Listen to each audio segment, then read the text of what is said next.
కూటమి గవర్నమెంట్ ఎలా ఉంది పరిపాలన? కూటమి గవర్నమెంట్ ఇప్పుడు వచ్చినటువంటి 10 నెలలు అయితే చాలా ఆనందంగా సంతోషంగా ఉందండి మేము అబ్జర్వ్ చేసినట్టుగా. అంటే పథకాలు ఇంకా అమలు అవ్వలేదని అంటున్నారు. పథకాలు అమలు అవ్వటం లేదంటే ఇప్పుడు కొన్ని మంత్లీ పథకాలు ఉంటాయి, కొన్ని ఇయర్లీ పథకాలు ఉంటాయి. అప్పుడు అమ్మఒడి పథకం, రైతు భరోసా పథకం కూడా ఇది సంవత్సరానికి ఒకసారి ఇచ్చే పథకం. ప్రభుత్వం వచ్చి ఇప్పుడు 10 నెలలు అయింది కదా, సంవత్సరం అవ్వలేదు, ఇంక ఇవ్వలేదని అడగడానికి కూడా మాకు రైట్ లేదు. సంవత్సరం అయిన తర్వాత అడగవచ్చు, అది ఎవరైనా అయింది మీరు ఇవ్వలేదు మీరు చెప్పిన మాట అనడానికి. రాజధాని అభివృద్ధి ఎట్లా జరుగుతుంది? రాజధాని అభివృద్ధి చాలా బాగానే జరుగుతున్నాయి. గతంలో మరి 5 సంవత్సరాలు అంతా అది ఎలాగ చెత్త తుప్పలు అయిపోయి ఉండిందో మనందరికీ తెలుసు. ఇప్పుడు వచ్చినప్పటి నుంచి 10 నెలలు ఎంత మంచిగా జరుగుతుందనేది అందరూ చూస్తున్నాం. మోడీ గారు వస్తున్నారు కదా, ఈసారి ఏం చేస్తారు? మోడీ గారు గతంలో ఇచ్చారు, హామీ ఇచ్చారు, మేము అభివృద్ధి చేస్తామన్నారు, మీకు సహకారం చేస్తామన్నారు. అంతలోగా మరి జగన్ ప్రభుత్వం రావడం అవన్నీ ఆగిపోయింది. మరి కొత్తగా ఇప్పుడు వచ్చి అప్పుడు కొన్ని అయినా చేసి ఉంటే మోడీ గారు రాకపోయినా పర్వాలేదు, కానీ ఇంకా కొత్తగా ఆయన వచ్చి చేసి ఇచ్చే ఆలోచనలు ఉన్నారు, కానీ ఇంకా కంపల్సరీ ఆయన రావాల్సిందే. తెర వెనకల మోడీ గారు జగన్కి సపోర్ట్ చేస్తున్నారు అని అది వాళ్ళ ఇంటర్నల్, మరి వాళ్ళకి కూడా రాజకీయ పరంగా ఎత్తుగడలు వాళ్ళు ఉంటాయి. వాళ్ళు ఉన్నటువంటి ఇంటర్నల్ సమస్యలు బట్టి అండ్ మోడీకి ఇవ్వచ్చు, లేదా చంద్రబాబు నాయుడుకి ఇవ్వచ్చు, లేకపోతే ఆయన వ్యక్తిగతంగా చేసుకోవద్దు. మనం దాన్ని ఏం చెప్పడానికి సంబంధం ఉందనుకోవచ్చు మోడీ. అయితే మేము మోడీకి లేకపోవచ్చు ఇప్పుడు, కానీ జగన్ దానితో కలుపుకొని ఉండడం మంచిది అనేటువంటి ఆలోచన ఈయనకు ఉండవచ్చు. అంటే ఏమన్నారంటే ఇప్పుడే సంబంధం లేకపోతే జైల్లో వేయడానికి, అదంటే అతని యొక్క వ్యక్తిగత విషయాలు ఏమైనా ఉన్నాయి కనుక దాన్ని కాపాడుకోవడానికి ఆయనతో మరి లోపకరంగా ఉండడానికి కూడా అవకాశం ఉందేమో అని మాకు అనుమానం వ్యక్తం అవుతుంది. జైలుకి వెళ్ళే అవకాశం ఉందా? అంటే మ్యాక్సిమం మరి అవినీతి ఆరోపణలు ఎదుర్కొన్నారు, దాన్ని ప్రూఫ్ చేస్తున్నారు. ఇదిగో మొన్న మరి దాల్మ సిమెంట్ లాంటిది కూడా అటాచ్ చేశారు. మరి చేసినప్పుడు రూపాయి తిన్నా 10 రూపాయలు తిన్న వాళ్ళకి తీసుకెళ్తున్నారు. మరి అది నిజంగా అవినీతి అయిందని మనం చెప్పడం కాదు, సిఐడి అధికారులు చెప్తే ఖచ్చితంగా దాన్ని ఆ చట్ట ప్రకారం రూల్ ప్రకారం ఎలాగుంటే అలా చేస్తారు, తీసుకెళ్తారనేటువంటి ఆ నమ్మకం కూడా అంటే మనకు కలుగుతుంది. ఓవరాల్గా కేంద్రం నరేంద్ర మోడీ గారి పరిపాలన ప్రజెంట్ అయితే మొత్తానికి 3 టర్ములు చేశారు. గతంలో కన్నా ఇప్పుడైతే కొద్దిగా మార్పు వచ్చిందే మనకు అనిపిస్తుంది. ఎందుకంటే గతంలో ఆయన ఏకైక పార్టీ, పెద్ద పార్టీకి అతను పరిపాలన చేశారు. ఇప్పుడు ఏమైనా ట్రాక్ ఆయన కూడా కాలు జారితే మిగిలినటువంటి సపోర్ట్ చేసేటువంటి పార్టీలు మద్దతు ఇవ్వకపోతే అతను కూడా అక్కడ ప్రధానమంత్రి సీట్ ఉండదనేటువంటి ఒక నమ్మకం ఆయనకు ఉంది కనుక ఇంకా గతంలో కన్నా ఇప్పుడు బాగా చేస్తారనేటువంటి నమ్మకం ఉంది. కేంద్రం నుంచి మనకి వచ్చే అవకాశాలు ఖచ్చితంగా వస్తుంది. ఇప్పుడు చెప్పినవి కాకుండా ఇంకా మోడీ గారు వచ్చి ఇంకా పెట్టుబడులకి మనకి ఖచ్చితంగా ఆయన ఇవ్వాల్సిందే, ఇస్తారు కూడా. ఎందుకంటే ఇప్పుడు అంతా అంటే ఆంధ్ర రాష్ట్రం ఉన్నటువంటి రాజకీయ విధానాలు, పరిస్థితి, ఇప్పుడు ఉన్నటువంటి మన తెలుగుదేశం పార్టీ కూటమి ప్రభుత్వం ఆయనకి సపోర్ట్గా ఉంది కనుక ఈ సపోర్ట్తో ఆయన కూడా అధికారంలో ఉన్నారు కనుక ఖచ్చితంగా ఆయన ఇస్తారనేటువంటి ఒక నమ్మకం ఉంది. జనసేన పవన్ కళ్యాణ్ గారి పరిపాలన అంటే ఆయన ఫస్ట్ టైం అయ్యారు కదా, అంటే జనసేన పరిపాలన అంటే కూటమి పరంగా కాదు, అదే చెప్తాను. కూటమి అయితే ప్రాబ్లం లేదు, కానీ ఇంకా ఆయన కూడా కొద్దిగా కొత్త అధికారంలో వచ్చిన తర్వాత మనం ఏం చేయాలి, ఎలా చేయాలి, ప్రజలు ఎలా ఉండాలి, అధికారులు ఎలా ఉండాలి అనేది కూడా ఇంకా ఇప్పుడిప్పుడే కొద్దిగా అవగాహన వస్తుందేమని మేము అనుకుంటున్నాం. భవిష్యత్తులో ఆయన మార్పు వస్తుంది, మంచిగా పరిపాలన చేస్తారని నమ్మకం ఉంది. బాగానే జరుగుతున్నాయండి. గతంతో పోల్చుకుంటే ఇప్పుడు గతంలో ఏం చేయలేదు కదా, ఇప్పుడు వచ్చి బాగా మరి టెండర్లు పిలిచి మొత్తం అంతా మొదలుపెట్టి మళ్ళీ 3 సంవత్సరాలు పూర్తి చేస్తామనేసి మన విజనరీ లీడర్ గారు చంద్రబాబు నాయుడు గారి ఆధ్వర్యంలో మరి పనులన్నీ చకచక జరుగుతున్నాయి. గతంలో నరేంద్ర మోడీ గారు వచ్చారు, శంకుస్థాపన కింద మట్టి నీరు ఇచ్చారు. అవును, ఇప్పుడు మళ్ళీ వస్తున్నారంటే ఈసారి అట్లా ఆల్రెడీ ఇచ్చారు కదా, ఇచ్చి మళ్ళీ ఇప్పుడు ఇస్తామనేసి అంటే మళ్ళీ వస్తున్నారు కదా సార్. ఈసారి ఎందుకు వస్తున్నారండి? ఏ అభివృద్ధి చేయడానికి మీరని ఈసారి ఏమి ఇస్తున్నారని ఆశిస్తున్నారు? ఇస్తారు, వచ్చినప్పుడు ప్రకటిస్తారు. ఆయన వచ్చి చూసి ప్రకటిస్తారు. గతంలో ఎలాగ ఉందో మరి ఇప్పుడు ఎలాగ చూసి ఇంకా చేస్తున్నది చూసి ఆయన మళ్ళీ ఇస్తారు. ఇప్పుడు బాగుందా పరిపాలన? బాగుంది. సెంట్రల్ గవర్నమెంట్తో కోఆర్డినేట్ చేసుకోవడం వల్ల ఇప్పుడు బాగుంది.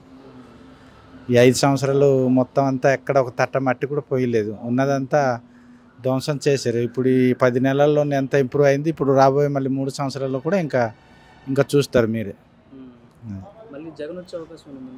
మరి అది ఇంకా చూడాలండి, ఇంకా చూస్తేనే తెలుస్తుంది. ఇంకేం వస్తాడండి అతను, ఏం చేశారనేసి వస్తారు చెప్పండి అట్ట.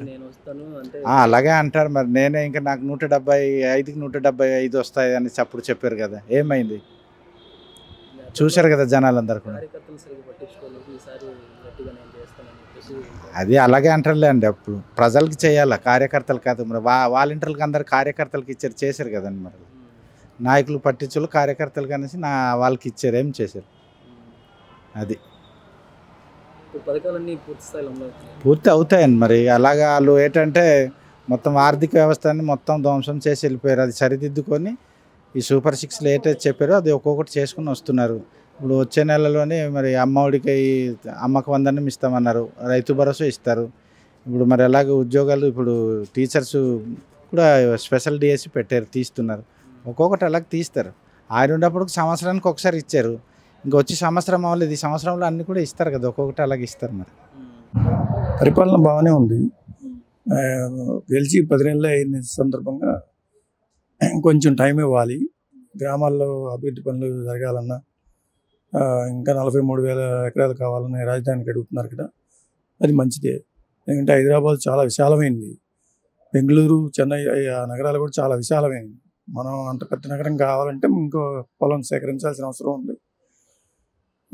రైతులు ఏమన్నారంటే ఇంకా ఇచ్చిన పొలాలే ఇంకా డెవలప్ చేయలేదు, అంటే వాటికి ఒక ఫ్లాట్ రూపంలో కానీ ఏం చేయలేదు. ఇస్తున్నారు, 90% ఇచ్చేశారు. కానీ ఏంటంటే అవి కొంచెం ఒక ఎవరి పొలాలు ఎక్కడ ఉన్నాయో ఏంటి, ఎవరి ఫ్లాట్ ఎక్కడ ఉన్నాయో తెలియట్లేదు. సిఆర్డీఏ వాళ్ళు చేస్తున్నారు. అది మాకు ఈ పొలాలు ఇస్తే ఇవి కూడా అలాగే తయారవుతాయి మేము అన్నారు. ఇక్కడ ఎవరేమంటున్నారు? పెద్దపల్లి వాళ్ళు పోతే తాడేపల్లి మండలం వాళ్ళు ఇస్తారు. ఇక్కడ ఇంకా అక్కడ డెవలప్ అవ్వలేదు, ఇక్కడికి వచ్చేలా అడుగుతారు అని చెప్పేసి అన్నారు. అడగకపోతే భవిష్యత్తులో ఇంకా వేరే పార్టీ వాళ్ళు ఇస్తే అప్పుడు వాళ్ళు తీసుకోరా? అప్పుడు ఇవ్వరా? అప్పుడైనా ఇస్తారు కదా. అప్పుడు ఇచ్చేది ఏంటో ఇప్పటి నుంచే తీసుకుని డెవలప్ చేస్తారు. రాజధాని అభివృద్ధి ఎలా జరుగుతుందంటే ఎలా జరుగుతున్నాయి? చిన్న చిన్న రోడ్లు వేస్తున్నారు. మరి మోడీ గారు వచ్చి ప్రారంభించిన తర్వాత అప్పుడు పనులు వేగవంతం జరుగుతాయి. గతంలో మట్టి ఇసుక ఇచ్చారు కదా, మట్టి నీళ్ళు ఇచ్చారు కదా మోడీ గారు వచ్చి. ఈసారి ఎట్లా ఏమి ఇస్తారు? ఇప్పుడు కాశ్మీర్లో జరుగుతుంది కదా, తీవ్రవాదులు అటాక్ చేశారు కదా, ఇంకో 1-2 సార్లు తీవ్రవాదులు అటాక్ చేస్తే మోడీ గారు ఇంటికి పోవడం ఖాయం. ఎందుకంటే ఆంధ్రప్రదేశ్కి చేసిన ద్రోహం ఆయన. 5 సంవత్సరాలు రాజధాని వెనక్కిపోవడానికి కారణం ఆయనే. కాబట్టి ఇది చంద్రబాబు గొప్పతనమే కానీ మోడీని నమ్మడానికి వీల్లేదు.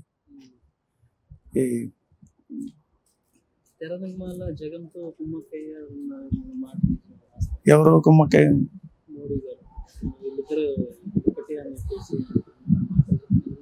అది నాకు తెలియదు. ముఖ్యంగా మాది పెదగొట్టిపాడు గ్రామం, ప్రతిపాడు మండలం, ప్రతిపాడు అసెంబ్లీ నియోజకవర్గం. ముఖ్యంగా మా గ్రామంలో ఎన్టీఆర్ వీధి అనేది ఒకటి ఉంది. దాన్ని తక్షణమే 30 అడుగులు వెడల్పు వచ్చేటట్టుగా వెడల్పు చేయాలి. ఎందుకంటే 2 ట్రాక్టర్లు ఎదురైనప్పుడు, ఒకదానికొకటి ఎదురైనప్పుడు తొలిగే పరిస్థితి లేదు కనుక అదొకటి వెడల్పు చేయాలి. తక్షణమే యుద్ధ ప్రాతిపదికన చేయాలి. ఇంకోటి, ఇల్లు కట్టుకునేవాళ్ళు సిఆర్డీఏ వాళ్ళు చెప్పాలి ఎన్ని అడుగులు వదిలిపెట్టి ఇల్లు కట్టుకోవాలి.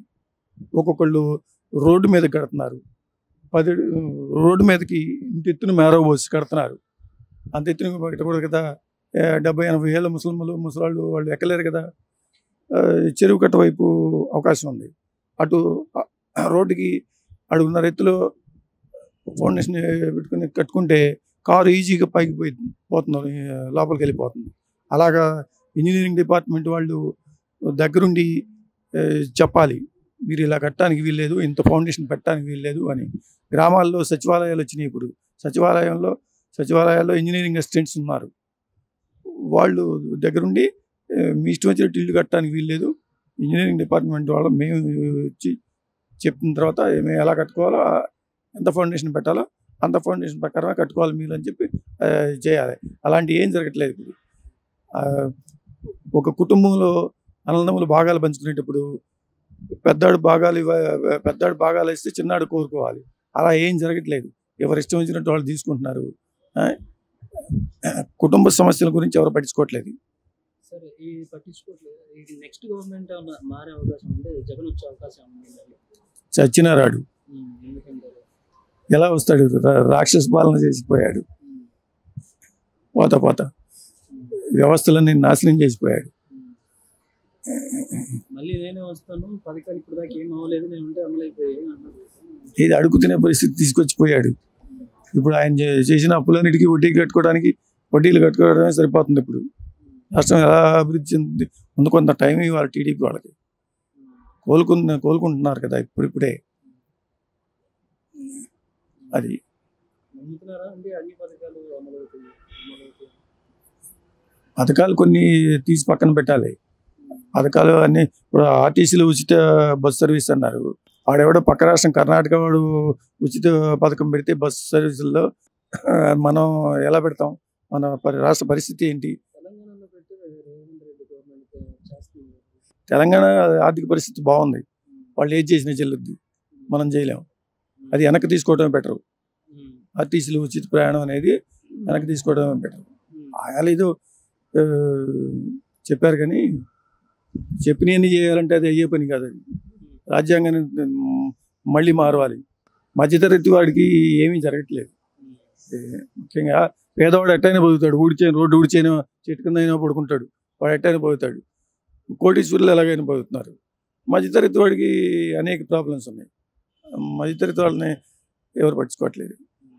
మెయిన్ ఇదే, వీధులు వెడల్పు చేయాలి. గ్రామాల్లో ఓట్లు వేసేది ఎవరంటే టౌన్లో సిటీల్లో ఉన్నవాళ్ళు, అపార్ట్మెంట్లో ఉన్నవాళ్ళు. వాళ్ళు కిందకి వచ్చి ఓటు వేయడానికి రారు. వాళ్ళు మాకు అవసరం లేదంటున్నారు. అదే పల్లెటూరులో ప్రజలు అయితే ఓటు వేయడానికి వస్తున్నారు. కనీసం రోడ్లు వెడల్పు చేయండి చాలు. గ్రామానికి ఒక వీధున్న వెడల్పు చేయండి. ఎందుకు లేదు? 2 ట్రాక్టర్లు ఎదురైతే తొలగిపోయే పరిస్థితి వస్తుంది. 2 ఎద్దుల బళ్ళు ఎదురైతే తొలగిపోయే పరిస్థితి వస్తుంది. కార్లు ఎదురైనా తొలగిపోయే పరిస్థితి వస్తుంది. డ్రైనేజ్ సిస్టమ్ బాగాలేదు పల్లెటూర్లలో. మురికాలలో మట్టి తీసేవాళ్ళు. మా గ్రామమే తీసుకోండి, మాది పెదగొట్టిపాడు గ్రామం, ప్రతిపాడు మండలం. మా ఎమ్మెల్యే రామాంజనేయులు గారు పంచాయతీలో మురికాలలో మట్టి తీసేవాళ్ళు ఒక్క వ్యక్తి ఉన్నాడు. ఇంతకుముందు 10 మంది ఉండేవాళ్ళు. మాది మేజర్ పంచాయతీ గ్రామం. మరి ఆ మట్టి తీసేవాళ్ళు లేకపోతే, పారిశుద్ధ్యం లేకపోతే దోమలు విపరీతమైన ప్రజలందరూ పేషెంట్లు మరి హాస్పిటల్ నిండిపోవట్లేదా? కనుక ఇది ఒకటి బాగా పట్టించుకోవాలి. తక్షణమే బడ్జెట్లో ఇప్పుడు ఇంతకుముందు సెంట్రల్ గవర్నమెంట్ బడ్జెట్ ఇచ్చింది గ్రామాలకి. అవన్నీ జగన్ వెనక్కి తీసుకు. మోడీ గారి పరిపాలన ఆయన ఏదో జిమ్మికిలు చేసి గెలవాలని చూస్తుంటాడు ఆయన.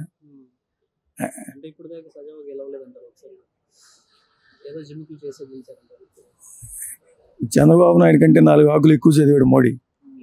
అది చంద్రబాబు నాయుడు గారు తెలుసుకోలేకపోయాడు. తెలుసుకోలేక ఆయన్ని ఢీ కొట్టి వెనకబడ్డాడు అనమాట మన సీఎం గారు. అంత తేలిగ్గా అంచనా వేయడానికి వెళ్ళలేదు మోడీని. ఇప్పుడు 5 సంవత్సరాల రాజధాని వెనక్కి పోవడానికి కారణం మోడీయే. గవర్నమెంట్ పరిపాలన ఎలా ఉంది? బాగుంది. ప్రభుత్వ పరిపాలన బాగుంది. నాయకుల వరకు పర్వాలేదు. కానీ ఇంకా కింద స్థాయి ఉద్యోగస్తులు మాత్రం ఇంకా ట్రాన్స్లో ఉండిపోయారు. అదే గవర్నమెంట్లో ఉండిపోయారు. అది వాళ్ళని కొంచెం కంట్రోల్ చేయాలి ప్రభుత్వం. అది లా అండ్ ఆర్డర్ బాగానే ఉంది. Law and order super. ఇంకా చూడక్కర్లేదు. కక్షపూరితం కాదు. కక్షపూరితమైన చాలా మందిని వేయాలి. వాళ్ళనే పని కట్టుకుని వాళ్ళ పని ఉంది. నన్ను అనేయచ్చు కదా. నేరం చేసినట్టు దొరుకుతాడు. నేరం లేని జోలికి ఎందుకు వెళ్తుంది ప్రభుత్వం? ఎవరు వెళ్ళరు కదా. లా అండ్ ఆర్డర్ కదా, ఎవరు వెళ్ళరు. ఎవడైనా వస్తాడో వాడికి గుర్తింపు ఉంటుంది. వాడికి ఇప్పుడు నక్సలైట్లు అంటారు. వాళ్ళు ఎక్కడ కొండల్లో ఉంటారు కాబట్టి వాళ్ళని నక్సలైట్ కింద పెట్టారు. వీళ్ళు సమాజంలో తిరుగుతూ వీళ్ళు సమాజం దూసేస్తున్నారు కాబట్టి వీళ్ళు పట్టుకుంటారు. అంతే, అంతవరకు ఏం లేదు. అదే అంతా బాగానే ఉంది. అన్నీ బాగానే ఉంటాయి. అన్నీ అమలు అవుతాయి. ఏది ఆగదు. ఇప్పుడు రాజధానికి నరేంద్ర మోడీ గారు వస్తున్నారండి కదా. గతంలోనేమో మట్టి అని నీరు ఇచ్చారు. ఇప్పుడు లక్షల కోట్లు ఇస్తున్నారు. 1,00,000 కోట్లు ఆల్రెడీ వచ్చేసినట్టే. అది జనానికి ఈ రోడ్లు ఎక్కడే, ఈ ఎక్కడే, ఈ ఫెసిలిటీలు ఎక్కడే. మోడీ గారు ఇవ్వబట్టే. బాబు గారు కృషి, మోడీ గారు సలవా వల్ల ఇవాళ అమరావతి ₹1 పెట్టలేని 1,00,000 కోట్లు అయిపోద్ది అన్నాడు జగన్మోహన్ రెడ్డి గారు. 1,00,000 కోట్లు ఒక సంవత్సరంలో ఖర్చు పెట్టేస్తున్నారు వాళ్ళు ఈరోజు. ఇవాళ మోడీ గారు